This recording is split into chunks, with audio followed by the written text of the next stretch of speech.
What's going on? We back, Mercy Sports Talk. We're going to do a review of the Portland TrailBlazers game last night where the Pistons came up short 112-117. And we're going to do a preview of the Golden State Warriors versus the Pistons tonight. It's your boy CJ Goodfellow. We back doing our Thug Thizzle. And let's just get into the stat line. Y'all know how we go over the stats. And Damian Lillard didn't completely obliterate us in points, but I'm pretty sure there was enough. 28 points, 6 rebounds, 9 assists. And the whole thing, if somebody else beat us, they beat us. And you want to count Al-Farouq Amino beating us with 22 points and 7 rebounds. Pretty much Drummond held Nurkic in check. They kind of blanked each other. He had 15, 3, and 6, 15 points, 3 assists, 6 rebounds. Mo Harkless had 10 points, 4 assists, 3 rebounds. Steph Curry had 16 off the bench. Seth Curry, not Seth. Then you had Rodney Hood, who got 5. Ian Scanner had 10.7 rebounds off the bench. So that is what it is. So we're looking at that situation. But then for the Pistons, Blake had 27, 6, and 3. Drummond had 19 and 11. Reggie had 24 points, 1 assist, 2 rebounds. I like to see them assists go up for Reggie. Wayne only chipped in 5. Langston Galloway only chipped in 9. Luke Kennard chipped in 13. It's 6. They had, in the points category, they had enough contribution from pretty much everybody last night, and they was up going into the fourth, I believe. And pretty much what happened is that they fell apart down the stretch. You know, Minu closed the game out with a big bucket. I was watching at the casino last night, and you know, they didn't go down the stretch and close well. And that's going to be the difference is, you know, they going to make some noise in the playoffs or not. I believe the Pistons will be there, you know, in most games in the playoffs in the second, third quarter. But in the fourth quarter, you go up in there with a lead or you go in there with the game close, you got to be able to close games out. And we know Blake can close games out, but who is that other person that's going to assist Blake into closing games out? You know, is it going to be Reggie Jackson? We know he has the ability to close games out, but the thing for Reggie is consistency. You know, who's going to be the next guy? You know, Luke Kennard, Ish Smith. We need somebody else that's, if we're not going to have consistency from Reggie Jackson closing the game out, then we're going to need some help from our shooters, Wayne, Langston, Playmaker, Ish, Stein. Luke Kennard is a huge key. When he's aggressive and he playing with confidence, this team is a different team, especially when him and Jackson make a formidable backcourt. But like I said before, that was a learning experience. The game they shouldn't have lost last night. It just shouldn't have lost. Real talk. That's a game that they supposed to won last night. And they got to figure some things out. You know, what sets we going to run down the stretch? Why are we doing this? Who we want to get in the ball? If they trap Blake. All right, Reggie Jackson, this is what we going to do. Or if they, you know, Blake ain't on the floor, he injured, he tired, or we need to hold off until we get out of foul trouble. Well, you know, this is what we're going to do. Pick and roll with Ish to Andre Drummond. Ish is the only guard on the team that seems to have a really good rapport with Drummond. Drummond is one of those guys that he like a power strip. Let me say that.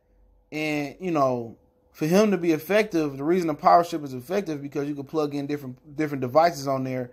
And one of the great things about the power strip is if it's a power surge, your power go off, it doesn't damage your other devices.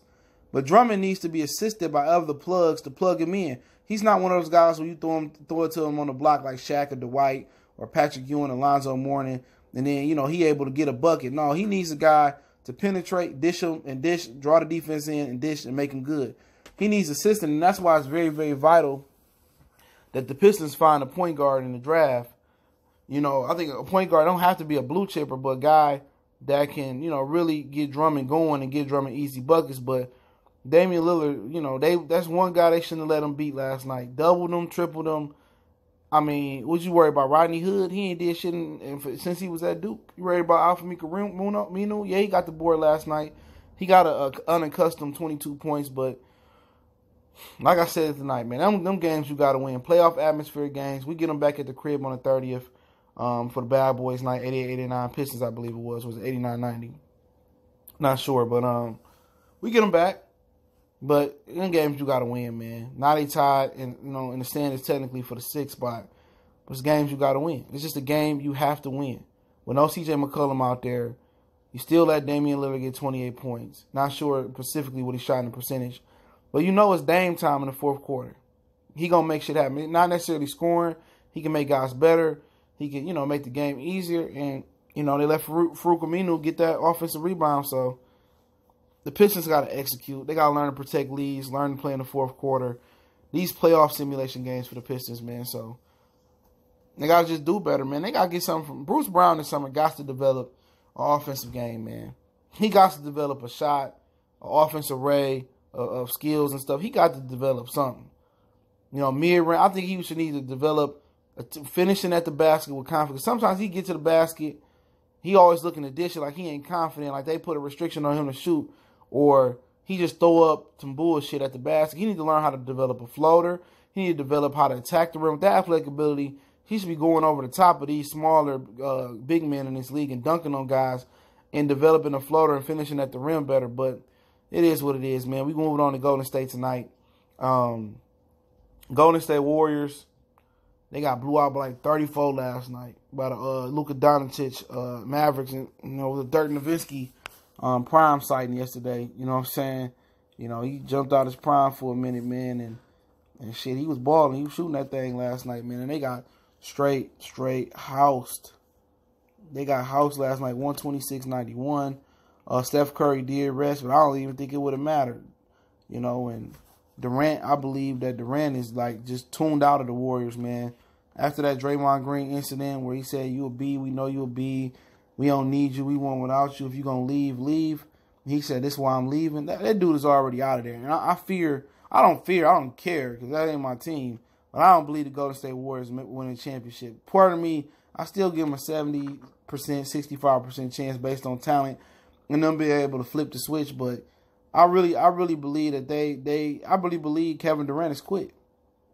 I don't want to say he necessarily quit as far as the physical, but I think mentally he already disbanded from Golden State. Already, slimmed his numbers down to Brooklyn. He said he'd never go to the Knicks, Brooklyn, Golden State, or San Francisco, and LA. So the teams in LA. So that's where you want to go. So, like I said, I think he tuned out. This is a perfect opportunity for the Pistons to assure a 500 West Coast swing.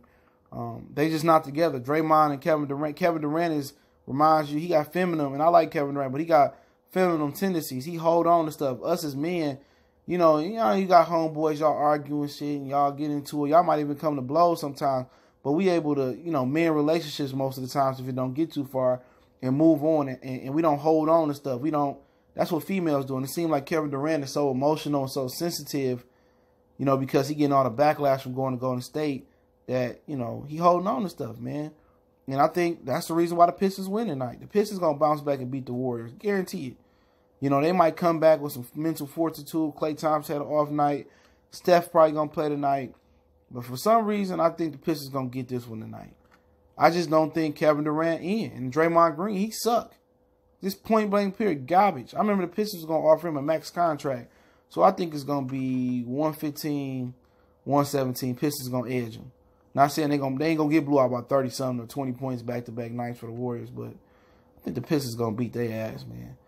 Last night they got something to prove, coming off a tough loss. I think Casey makes adjustments. I think Drummond and Boogie, that's a good matchup tonight. That's even Boogie play a back-to-back. That's something to think about. Klay Thompson, look out for him.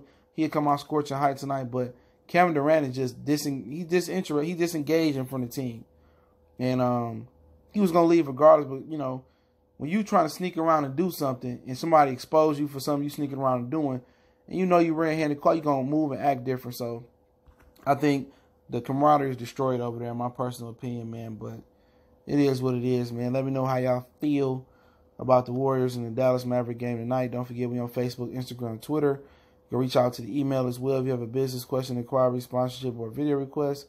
And continue to share the videos. That's the best way to help your boy out. We'll come back later on with a draft spotlight. I may go live today. Not 100% sure. If not, I'll try to go live in the morning. But, yeah, let me know what you guys thought about the TrailBlazer Pistons game last night. I watched it at the casino. Let me know what you guys thought about. Think about the Warrior Piston game tonight. Your predictions in the comment section, score-wise or whatever situation may be. But I think the Warriors in a lot of trouble. I think the Pistons going to learn from last night and bounce back and get better. But appreciate it once again. Motor City Sports Talk. It's your boy CJ Goodfellow. Let me know how y'all feel about the whole situation.